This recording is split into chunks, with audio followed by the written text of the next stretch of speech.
Hey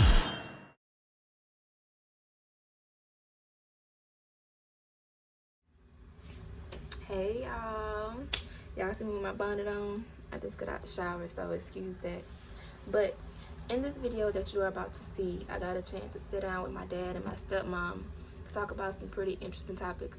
So I hope that you enjoy it and that it gives you the courage to want to sit down with your family and have these type of talks too. Thank you for watching. Yeah. Today is Let's Talk About It Saturday. And for Let's Talk About It Saturday, I have two guests with me. Y'all come on out.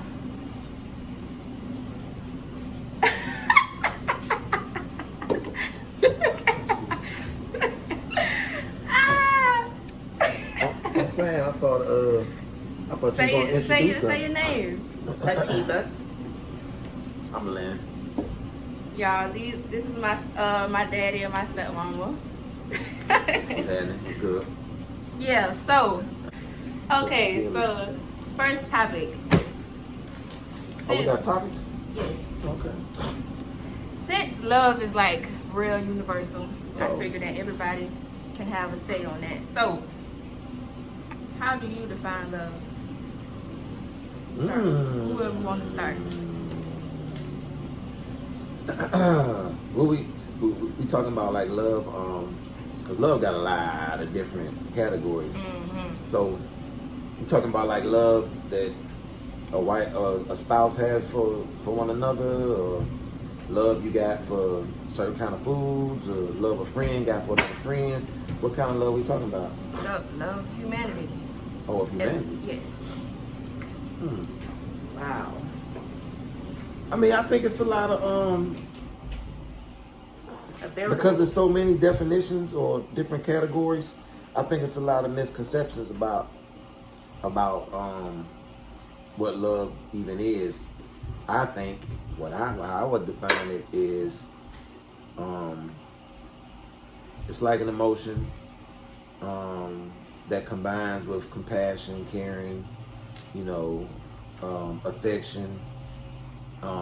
I think the way that emotion is played out when you really got genuine love is through giving.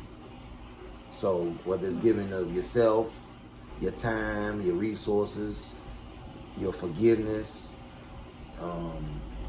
your just whatever is important to you when you love, I think it looks like giving. Because people say, I love you, people end a conversation with, oh, I love you. But if you, I don't know, if you haven't given up anything to that particular situation, I'm like, okay, so what does that look like then? That's me. That's tough.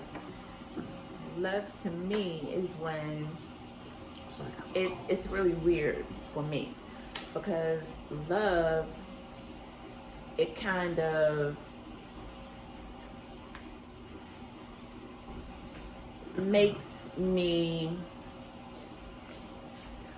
I'm not going to say care because that's love, but it makes me worry constantly about that individual. That's how I know that I love them.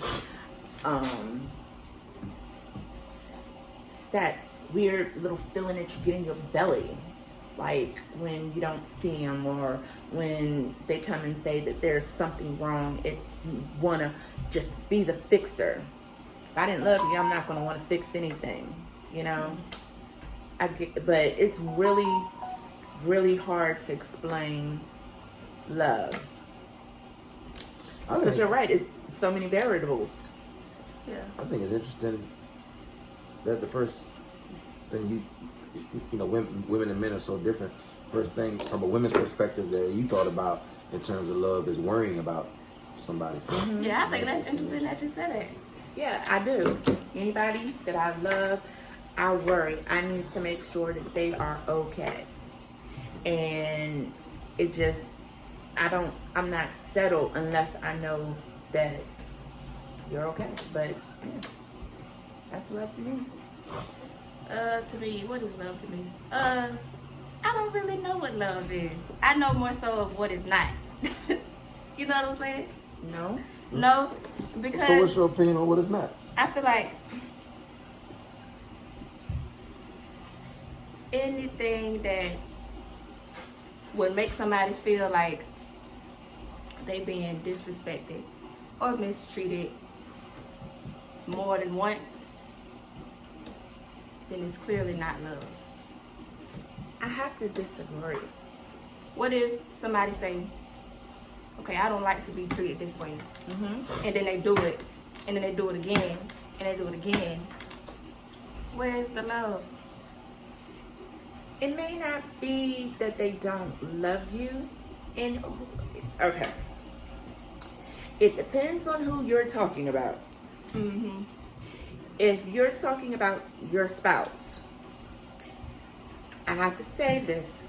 The one thing that I love you, but the thing that gets under my skin is when you do the sneeze, and it startles me. But I say it startles me, but you keep doing it over and over and over and over again. But I guess she's talking about something that's more intentional. Yeah, Like a sneeze, I can't help a sneeze. Not A really, sneeze yeah. gonna happen.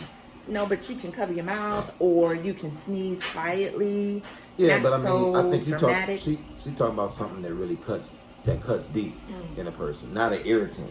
That's more of an irritant. You gonna put up with some irritants when you living with somebody. But I tell you, that's disrespectful to me. But you playing, and you gotta be playing. If a sneeze is disrespectful. Just kind of lighten it up, that's all. I just find it incredibly interesting that both of the, like, when you look at,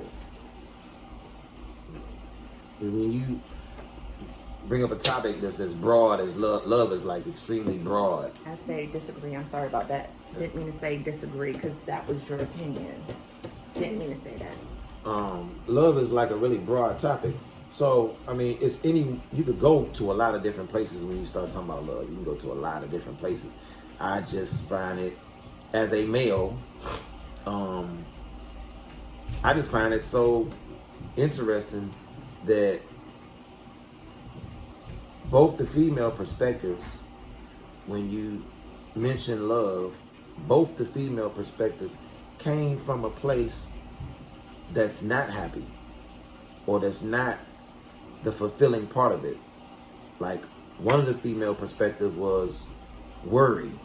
That's not a happy side of love. That's like a almost a negative side of love.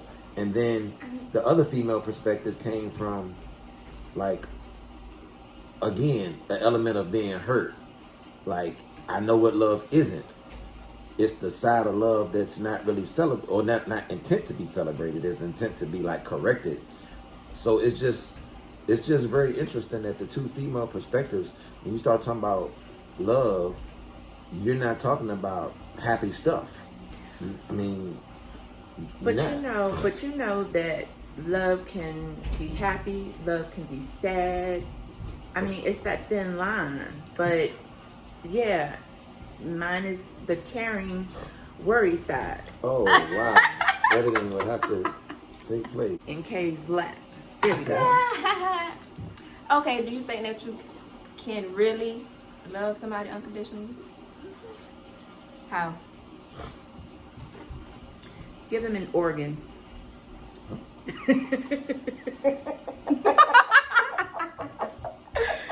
No, but you know how people say, oh, my mama loves me unconditionally, my father loves me unconditionally. But let's say that person was to rob a bank and kill everybody. Do you still love them? Mm-hmm. That's unconditional, but it's going to be consequences. I'm going to love you holding your hand, writing that situation. I'll be there. I'll be visiting you and everything. But when I say give you an organ, unconditional love to me, like if somebody needed a kidney, I wouldn't think twice about giving them anything. That's unconditional love. I will do anything for that person.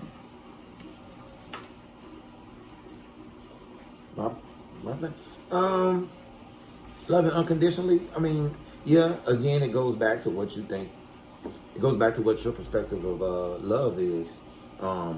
If somebody is either wronging you, or let's say they in a space right now that's unhealthy for you, and the space that you're trying to be in, you can still love that person. It's just like I said, there's love compels you to give. So there's different ways that you love somebody, different, and since love compels you to give, it doesn't mean that you give, at the same levels, depending on your relationship, depending on where you are, depending on proximity. So if you and a person that you're talking about that you got unconditional love for, if y'all are in a different space, and maybe the space they in is not healthy for the space you in, maybe they've wronged you in a way that that you want to guard yourself from, then you can still love that person. I mean, whether you loving them at a physical distance, even if you don't have any ties to them, but you got love for them, it might even the giving that you do might be just through prayer. Saying a prayer for them, hoping the best for them. Something that you can actually, if there's something you can do that's from a distance, then doing that, whatever that is. It doesn't mean that your relationships have to be unconditional. It just means the love you have for a person is unconditional. Yeah, I think you can love somebody unconditionally. I just think you can't do that with everybody. It's very few people you could just, like, it don't matter what they do, you still gonna love and care for them. Well, you talked about love for, like, the first thing you said when I asked you what kind of love is, you said love for humanity. So, like, who are the humans then that you saying you can't love?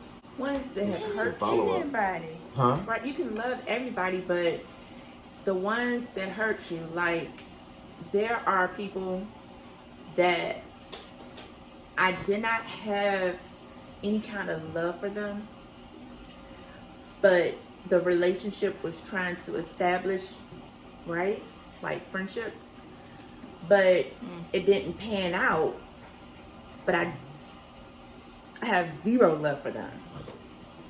Do I want any harm to come to them?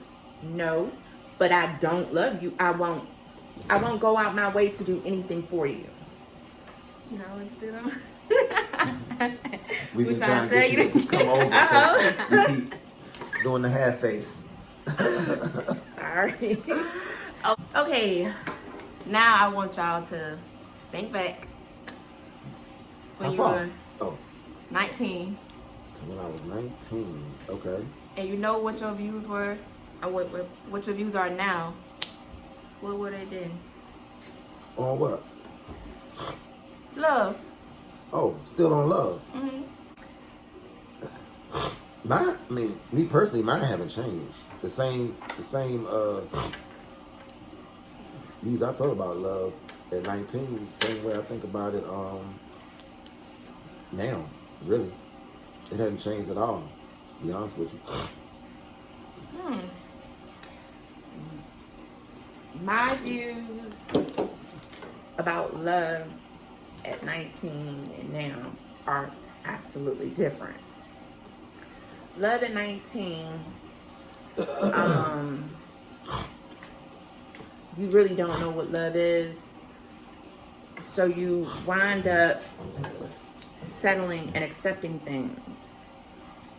So at 19, there were a lot of things done that would be disrespectful or not nice, but I thought it was love because I got your time. You're talking to me. I thought that was love.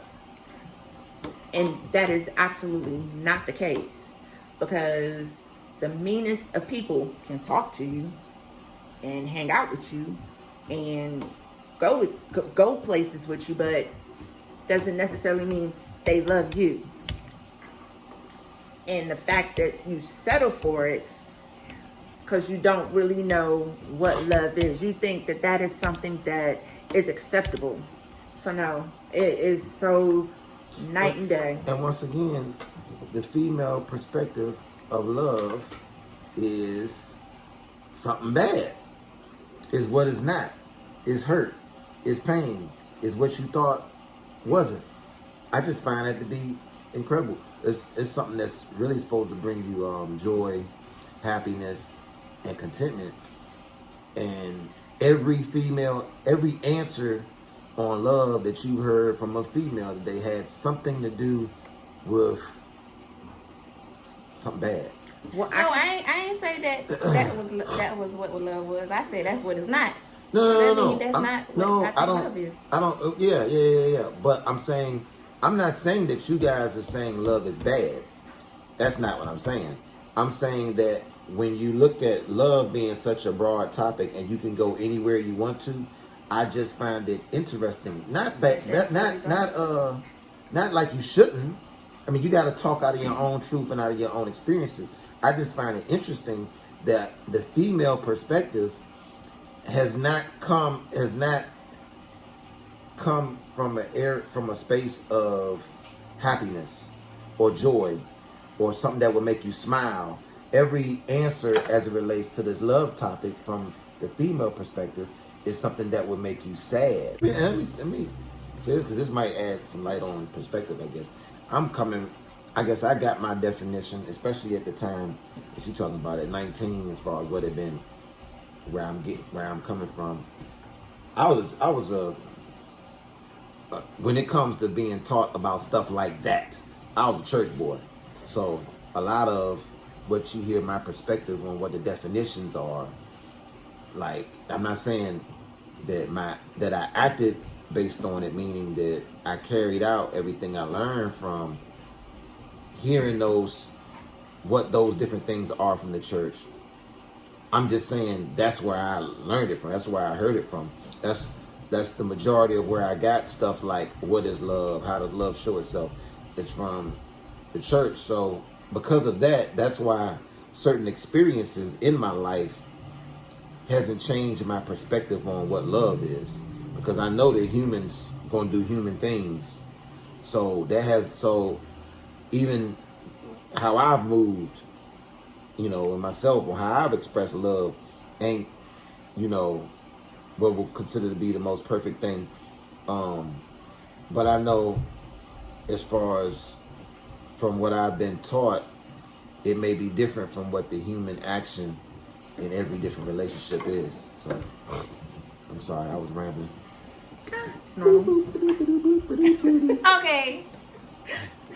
Different thing to talk about. Okay. Alrighty. Question is, what is the greatest life lesson you've been taught? I'll let somebody else answer. I feel like I've been talking a lot. Be humble. I am someone that is somewhat a go-getter, aggressive. And I was never advancing.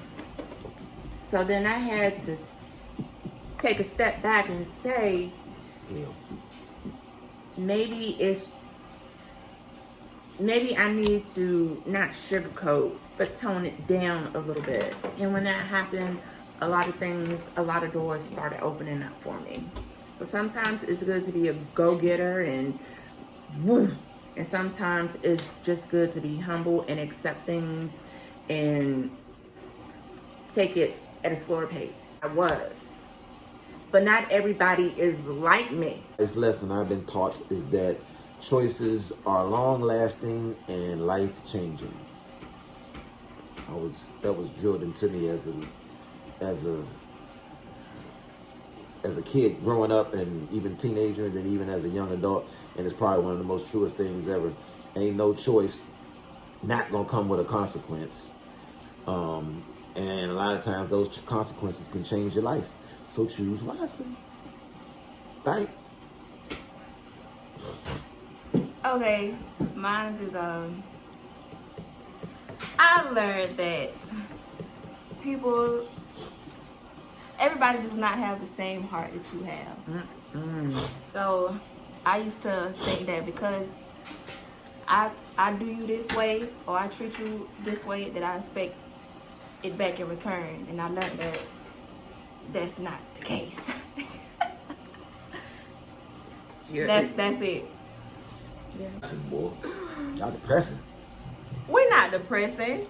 Well, at the Look at every 19-year era, every that was topic. very depressing. Every time, and I don't want you to feel like, hey, like I'm criticizing, even though it sounds like a criticism. Y'all perspective is y'all perspective. But look at it. Every last answer I've had, and the truth is the truth. It is what it is. I don't want to influence your answer. I want your answer to be what it is. I just want the audience to recognize that, wow, it's the you know, the female perspective on things, and maybe that means males got to change some things Maybe. in how they deal with females, because every single thing has been from an angle that is not something that you would say, oh, that is great. Everything has been from an angle of, man, you know, I learned that people is messed up. They ain't got the same heart I got. I learned that you can't, that this is what love ain't. Love ain't when somebody do something to you and hurt you and do it. I learned back when I was 19 that people take advantage and it's true. do this. I know, I'm just saying, all of it's true. All of it's true. I'm just saying, it sounds like, from a female perspective, that it's a very damaged perspective. Oh, it's my opinion. I could be wrong. Comment below. How about that? Comment. Put a Men comment are from below. Mars, women are from Venus. Yeah. Okay. Now let's lighten it up. Lighten up the mood a little bit. We're gonna talk about favorites. Who's your favorite comedian? Dave Chappelle, hands down. Okay. Period. So I was torn between, I was going to say Kevin Hart, but then he said Dave Chappelle. So I have to say Dave Chappelle. I have to agree.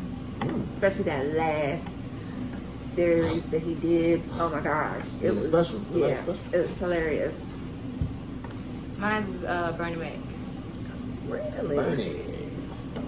He is funny. Your favorite movie Of all time? of all time? Any genre. Any genre. Love Jones. I like And I'm going to say Grease. Grease? Mm-hmm. Wow. Mine's Love and Basketball. Favorite show? television show. Yes. The Wire. The Why. The Wire. The Wire. The Wire. Yeah. That's a good one. I don't really have a favorite TV show.